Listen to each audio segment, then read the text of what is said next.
or two. Okay, so we're here with Professor John Cole from the Engineering and Computer Science School, and we're very excited, Prof, to give us this opportunity to get like an engineering and computer science perspective of this study that we're doing in public art. And you may get a little more than you bargained for. That's okay. For a lot of reasons. It's okay. And we'll talk about that a little bit as we So, get to your first question, but go ahead. Prof, why don't you, would you introduce yourself and tell us what you do here at ECS? Okay, yeah. My name is John Cole, senior lecturer in computer science.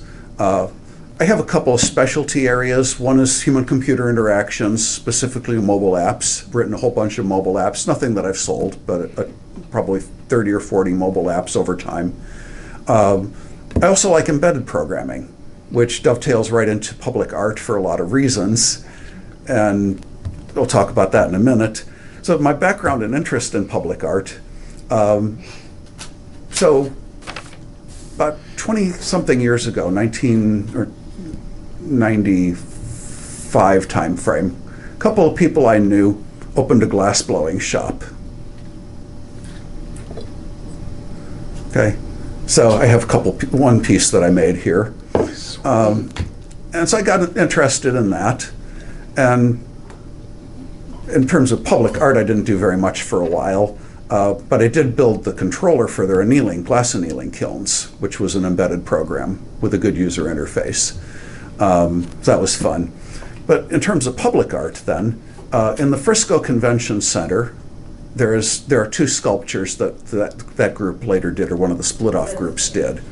One is an obelisk, which, about 7 feet tall. And as you walk around it's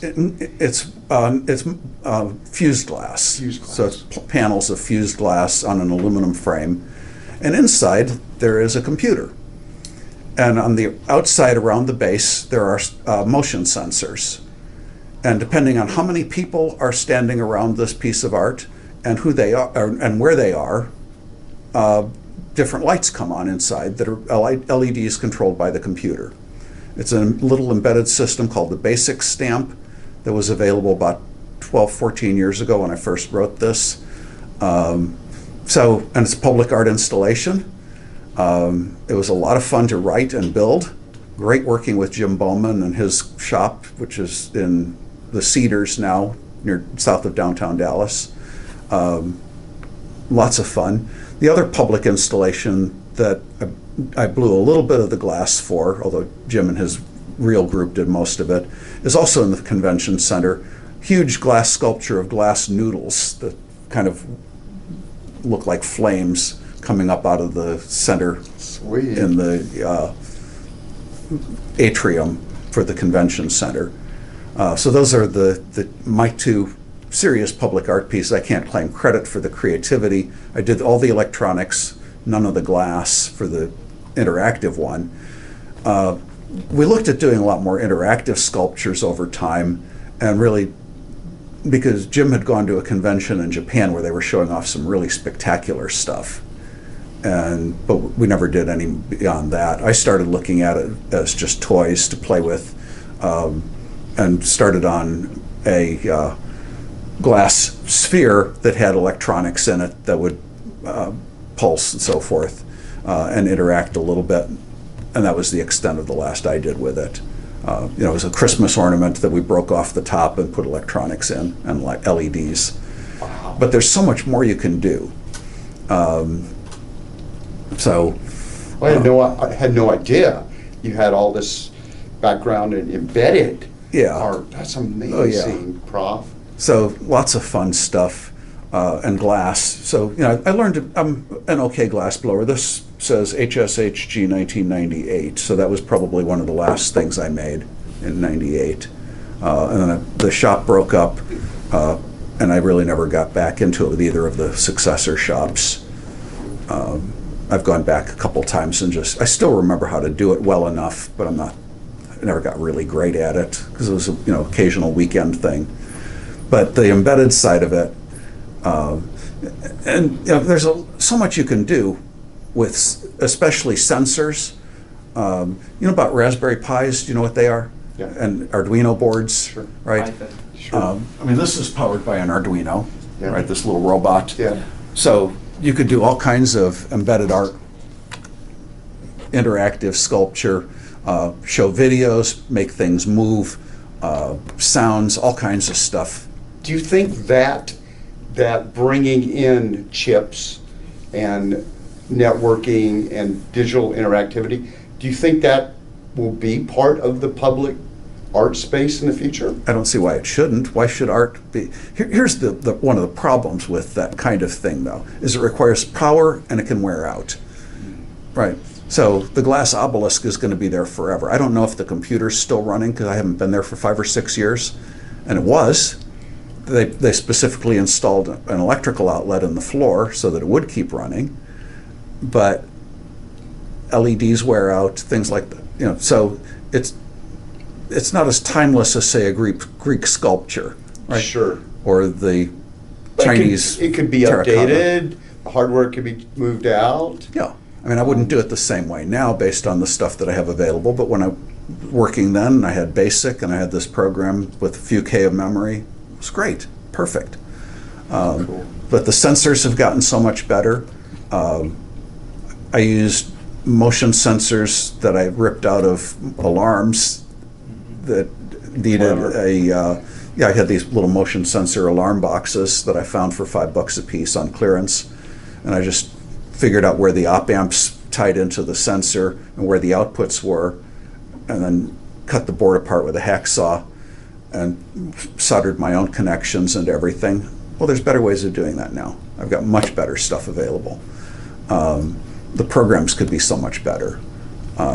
And I wanted to take that a lot further than they allowed me to.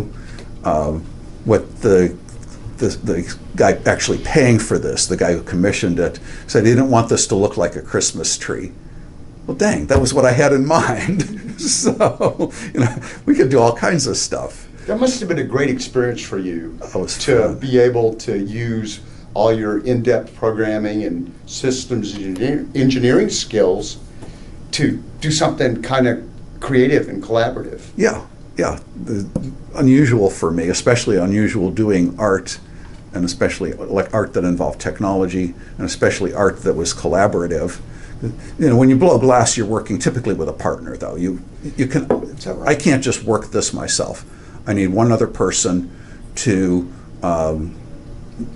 for example, get the doors on the reheat oven, or to when I break it off, I need somebody to, because you blow this on a pipe, right? And then you put a punty rod. You can see the mark left by that. And so then I will break this. Well, somebody needs to be there to take the pipe away or to catch the punty and then hand me the thing. So you cannot work this stuff by yourself.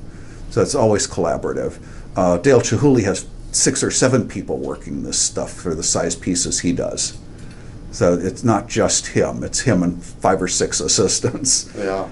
A whole creative team. Yeah, it really is. And I've worked with some of his people, and it's amazing. Not with him, but with people who've worked for him and I've with heard him. that name. He's a he's big, incredible. big name. Yeah, stuff's Yeah. huge and expensive, and for a reason. So, but yeah, so Great the stuff. inspiration was working with Jim Bowman and having him say, you know, can we do this? And he's not a technologist. He had no idea. He'd just seen some stuff in Japan that he liked and said, we should do some of this ourselves. And then they got the commission for the Frisco Convention Center, and they said, this is what we want to do. And I was still doing a lot What was of that experience like as you being have an artistic soul, but being a technologist and working with an artist, a glassblower, if you will? Yeah. And what was that creative process like? A lot of synergy on the basis of, can we do this? Sure, let me figure out how. Or how is this panel going to show the fact that there are lights behind it? Do we need clear parts in the panel so that it isn't all color? The aluminum frame needed to be our ground. So anytime we tied anything to ground, that was the aluminum frame. We didn't want to run wire. So is the frame painted? Well, no, it can't be. At least the inside of it can't be, because now we've got to tie stuff to ground. So there's a lot of this, there are technical considerations, as well as then not interfering with the creative process of this needs to look this way. Sure. One of the things yeah. for the sponsor, man named Hammond, was that he wanted to show some things about his life. Right? So there's basketball hoop in there. He had played college basketball. There's other things that are representative of him in the piece. Well, we don't want to interfere with any of that, Sure. but we want it then to emphasize pieces of that when people are actually looking at it and not when they aren't, right? Or if there's 4 people crowded around it, or 7 people, we'll try and detect as best we can, then different things happen. And so if people are on one side, well, we don't want to light stuff up on the side they can't see. So, so it's very synergistic. A lot of, and they're easygoing people. Jim and Mary Lynn Bowman actually did most of the fused glass. That was really her specialty. Jim's wife. So yeah. So, Professor, thank you for that. That's awesome. Let's move on to maybe the idea of smartphones. The millennials that you teach, you have in your classes, your CS 1337 classes, they're all pretty digitally native, and their smartphones are right there, and they're app savvy. Yeah. Do you think that generation, being so conversant in that device and that style of information flow, do you think that having apps for smartphones might enhance public art? So let's look at ways that it could. Okay, cool. For example, telling you where public art is. Smart would be one, and there's a lot of public art out there. Another thing would be, let's say that you had an interactive piece. Well, let me give you, I'll diverge from art a little bit. You go into a concert, right? They tell you to turn your phone off. There was a concert I read about probably 15 years ago, that long ago, where they didn't tell you to turn your phone off. They asked you what your phone number was and what model it was. Did you hear about this? No, tell us. Okay, so the concert was played on everyone's cell phone. They would download tones, right, to the phones and then call them. And that was the concert. So you can do that, it's easy enough, right, if you have the right app. So it was public performance art for these people who happen to be at the concert. Turn your phone on maximum volume and we'll do a concert.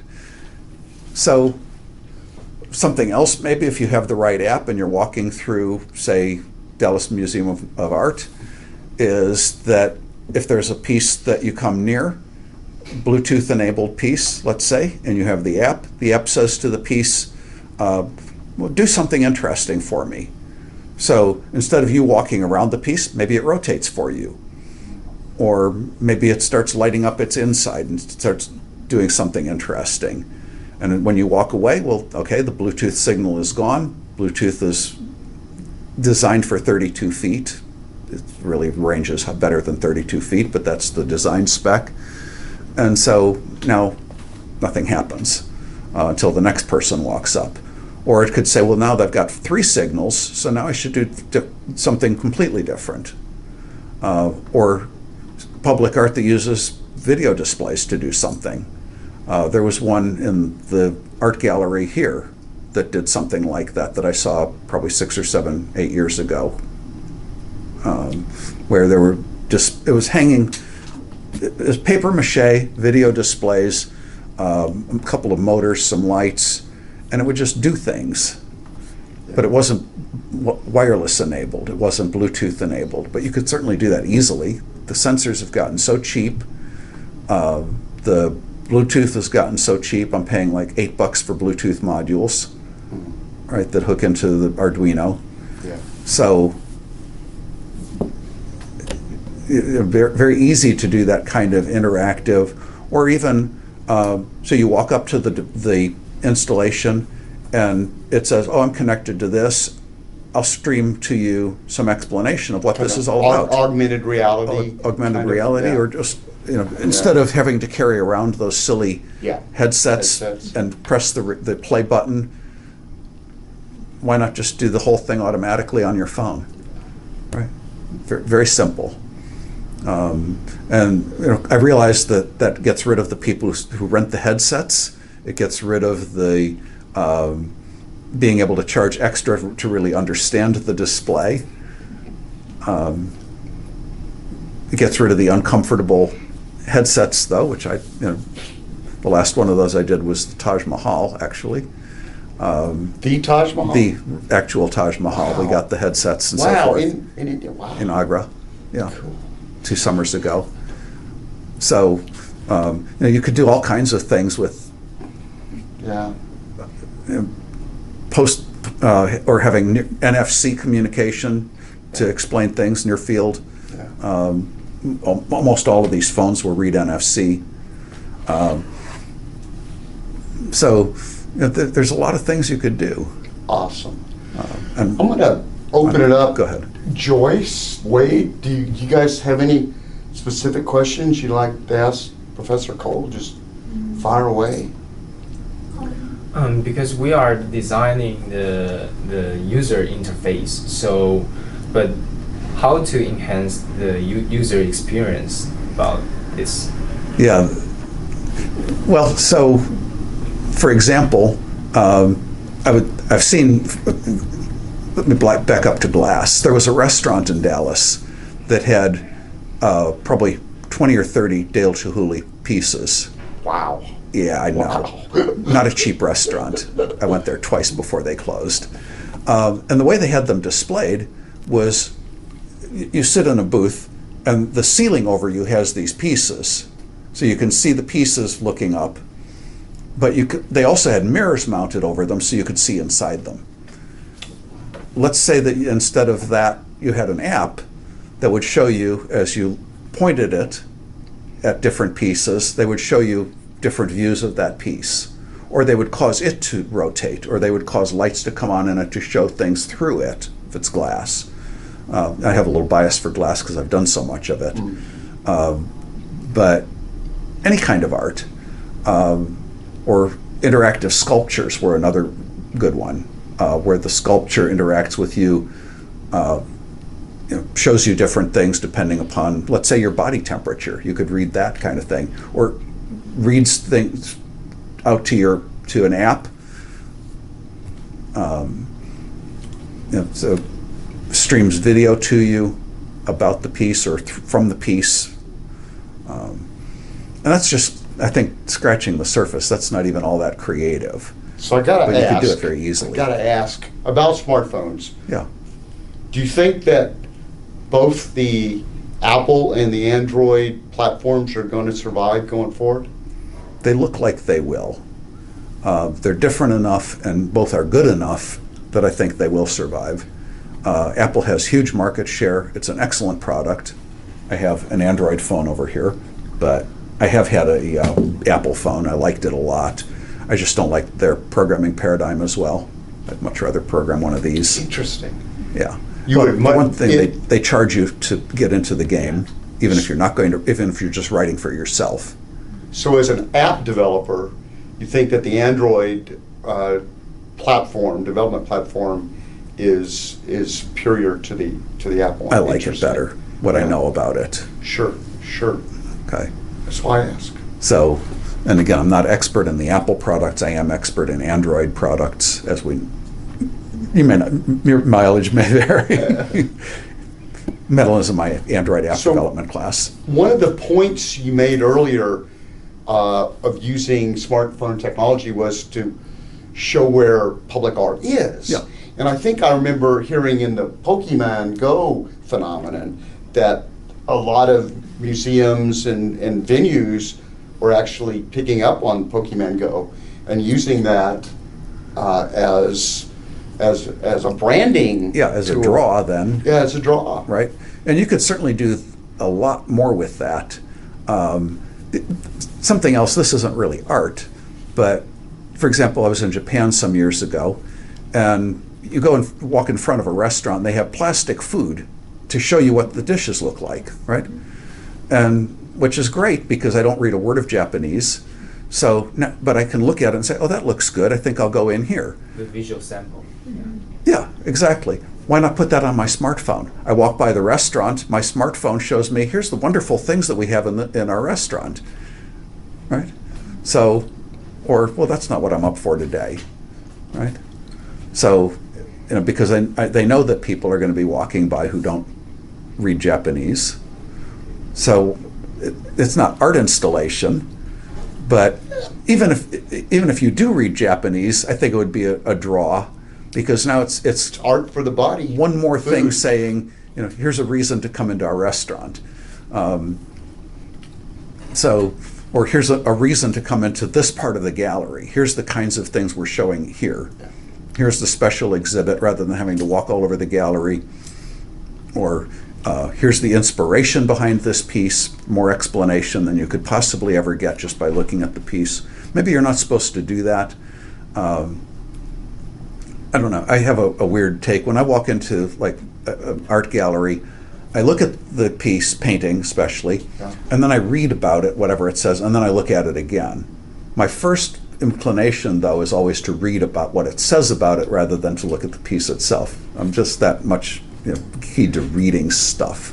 I think if I was an A-Tech undergraduate be interested in smartphone app development, I think I'd be in one of your classes. And I would hope you would. Yeah, I think you should anyway. You got a CS background, right? Yeah, you got a CS degree. Yeah, I do. I know. So we got about 5 minutes left, Prof. This wild card time, you want to pontificate about anything? Yeah. What stays here? And I like the idea of public art. I like some of the stuff we have here on campus, which is kind of fun, the jacks and things like that. I like. You think we need more of it? It would be fun to have more of it, especially in front of the A-Tech building, even here. And I know there are people who are willing to fund some of that. We've seen that there are, which is good. I think college campuses should be a place for that kind of creativity. Why not? I think that it doesn't need to be limited to places like downtown Dallas, the Arts District, right? Why should it be? I like the fact that there are, and for that matter, I went to the Arboretum on Friday. There was a lot of public art in the Arboretum, right? There's sculptures, there's pavilions, all kinds of stuff. Water sculpture, I love water sculptures. Cool. You could make those interactive. You could make those amazingly interactive with, again, lights that come on when people get near them with, and a lot of those are fractal patterns anyway, if you look at them closely. So why not make those more interactive than, they're not interactive Maybe at all. We should turn you loose on the water fountains down here. Why don't we? Got my vote. Give you another one that I wasn't directly involved in this. One of my friends actually wrote the code. In Paris, there's the Champs-Élysées, and at the other end of the area is the La Défense de Paris, right?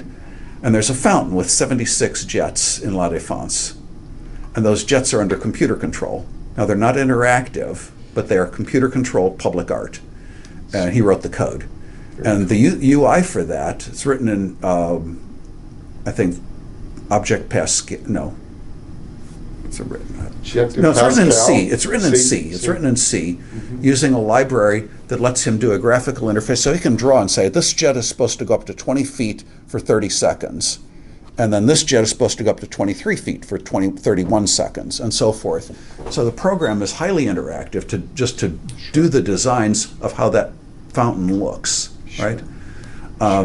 So I think those kinds of public art are really the kinds of things that we should be looking at. I think we could do some amazing stuff with the fountains down there, right?